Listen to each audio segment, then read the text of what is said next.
Мақсат деген жігіт келіп отыр. Мақсат 70 мыңнан 1,5 миллион көтерген. Компьютер вообще білмеймін. Документациядан хабары бар. Вообще хабарым жоқ. Көп адамдар осы нәрсеге келіп тіреледі екен де. Бәрі оңай. Жапқан заказыңыз не болды? Резинка, масканың резинка. 29 мыңға сатып алдым. 72 мың үстіне пайда түсті. Аузыңызға жеміс келсе, уже өзіңізге сенімді бола береді екенсіз. Артқа жол жоқ. Артқа жол жоқ. Мост жағып жібергенсіз. Жоқ, бірақ ақшам жоқ. 70 мың ақшам бар. Енді 70 мыңнан 1,5 миллион 40 күнде сіз айына қойып отырған цифрларыңыз бар ма? Ойнап жүріп миллион табуға болады енді.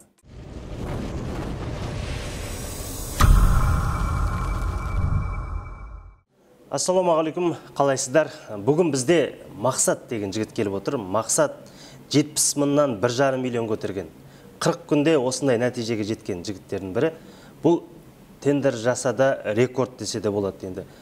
Ақшамен бастап жеткендер бар.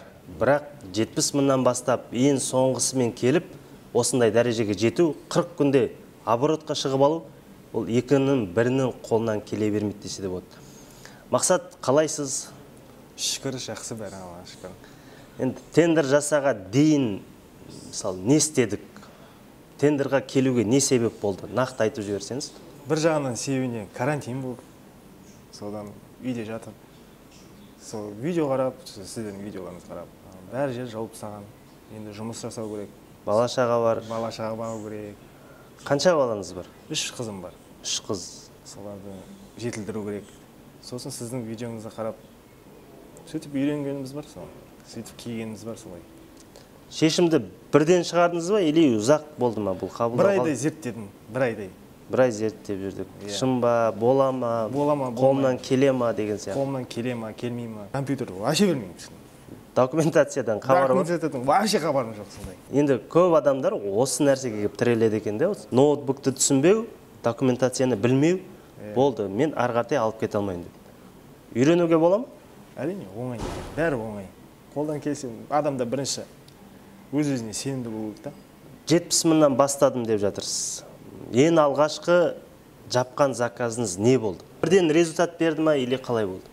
Бірден результат берді. 29 мыңға сатып алдым. Соны 72 мың үстіне пайда түсті. Ол не зат? Резинка, масканың резинкасы. Масканың резинкасы.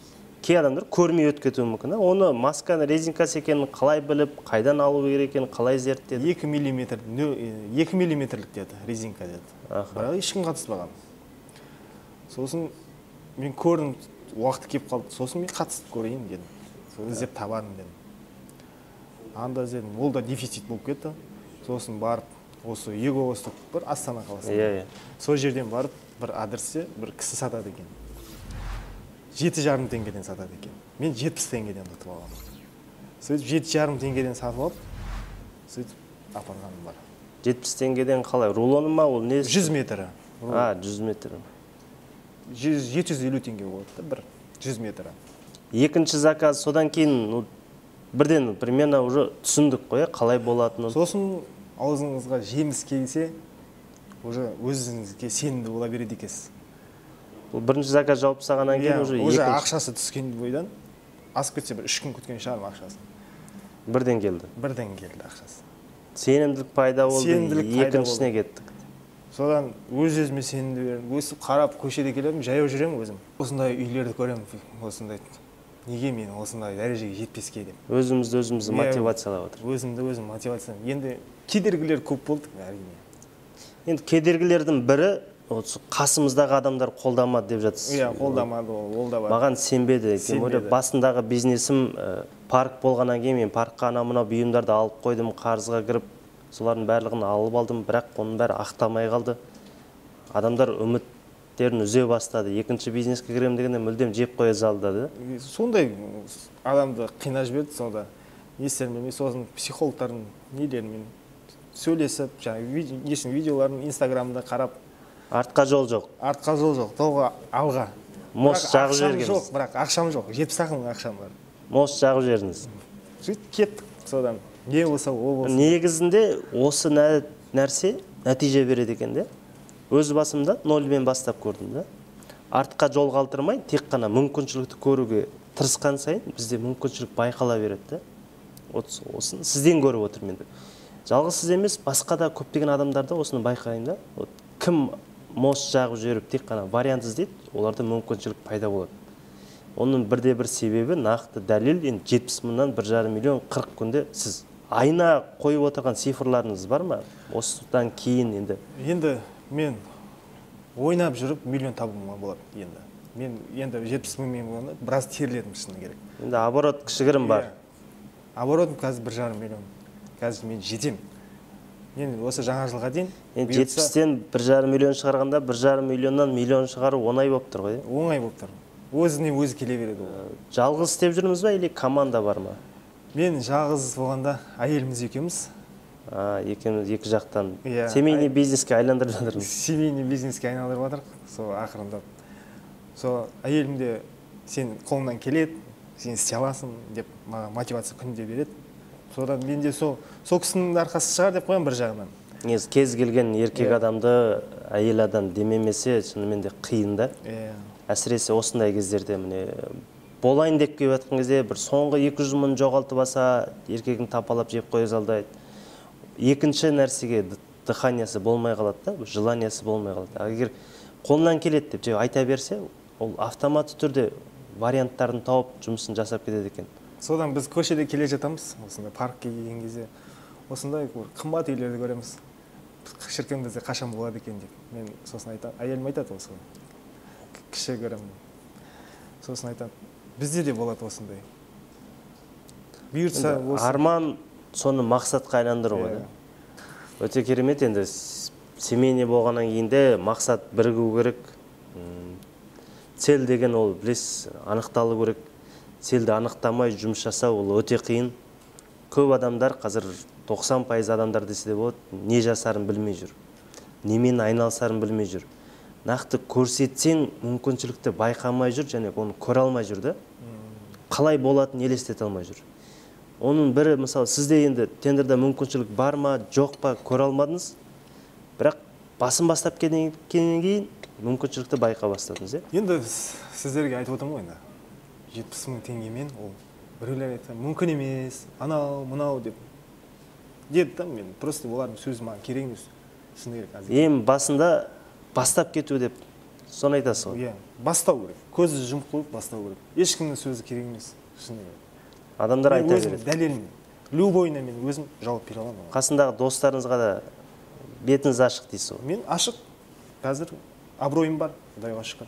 Енді тендер миллионға апарар жол деп айтамыз. Қалай миллионға жеткізу жағы қалай екен? Өте қызық болады ол. Көп адамдар енді 0-дан миллионға шығуға енді сенім жоқ. Жету жағы сізге қалай болып отыр енді? Маған өте бір миллионға жету өте қызық болды. Тез болды да? Тез болды. Ойламағам ондай нәрсе қалай болады деп. Бірақ документация білмеймін.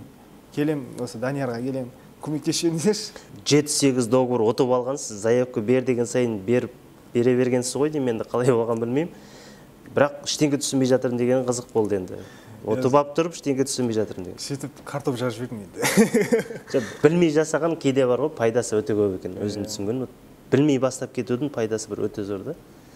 Біліп проблеманы анықтап алғаннан кейін көп адам ары қарай бара алмайды. Сосын бізде де оқып жүрген балалар бар. Анау, мынау деп ренжи береді. Мен айттым, сендер қызықсыңдар деймін да. Олай болмайды деймін да. Сендер қазір бір жеңесіңдер, бәрін жеткізесіңдер. Баста деп отырсыз. Баста деп. Алдыңғы неде байқадым енді 2-3 адамға мотивация беріп жатсыз. Бұлай емес, бұлай бастап кетіңіз. Наны аштыңыз ба, кіріп кетіңіз деген сияқты. Бұл үлкен талшоқ болып жатыр да біраз адамға. Мен себебі бәрі тапсын, миллион тапсын деп. Өзім қазағым, жалғызым деймін ғой. Сол әрқайсысы тапса екен деймін да, сол миллионды. Бәрі осындай үйлі, жайлы болса екен деп. Өзім арманым. Өте керемет. Осыған енді үлес қосамыз. Оның өзі біз бірден бірі енді өзіміз тауып көргеннен кейін маңайымызға да таптырып көрдік. Енді Қазақстан бойынша айғайлағымыз келеді де, осы миллион табу қиын емес. Миллионнан біз байып кетпейміз. Тек бір қалыпты жағдайда өмір сүреміз да. Бала шағамыз нешем деп қиналмайды.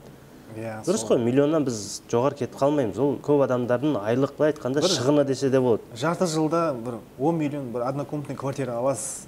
Мен сенімді болдым, кәдімгідей көзім жетті. Егер көтерсеңіз, табысыңызды еселей берсеңіз.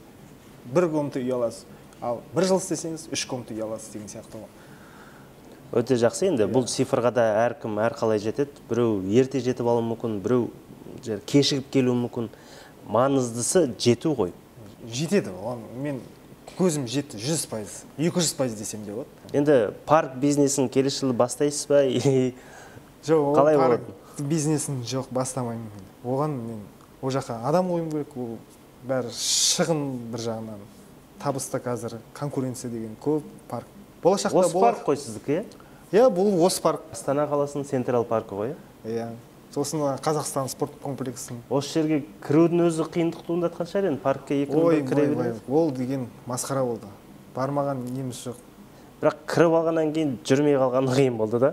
Кірдік, бір жыл жұмыс жасадық, енді жақсы. Бір жыл жасадық қой, иә? Бір жыл жұмыс жасадық. Енді содан кейін биыл бастайын десем, карантин. Енді плюсқа шығайын деген жылы паркты ашпай қойды. Ашпай қойды. Енді бұндай кедергілер енді қиын, қазір көптеген бизнесті байқаймыз, білесіз ғой. Ашып алады, енді кірейін деп жатқан кезде осындай кедергілер сырттан шығуы мүмкін. Бұрын жарайды, енді карантин кедергі болмады, бірақ базар жабылып қалады, не болмаса арендасын шығара алмай қалады, басқа да бір кедергі болады. Тендерда көрдіңіз ғой, нольдан мен көзім жетіп отырмын. Заказ түсіріп алдың, одан кейін барып жаптың.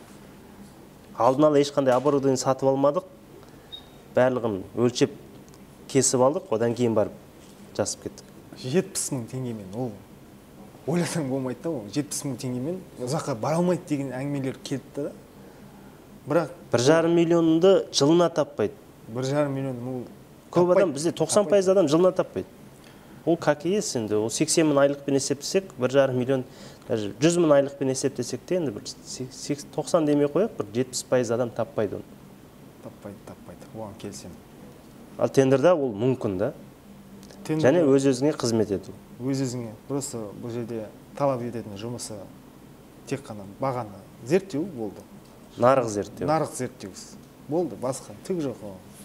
Басқасы енді тек қана жаңағы заявка беруді үйрену, апарып жабуды білу ғой. Болды, документацияны білсеңіз, документ дегенде қиын документ ештеңе жоқ қой. Не қиын, сізге не қиындық туындады енді? Мен шотоктары жіберу қиындау болды маған. Просто қалай болатынын елестете алмадыңыз. Иә, соны үйренуге болады екен бәрі. Адамның істеген адам істейді.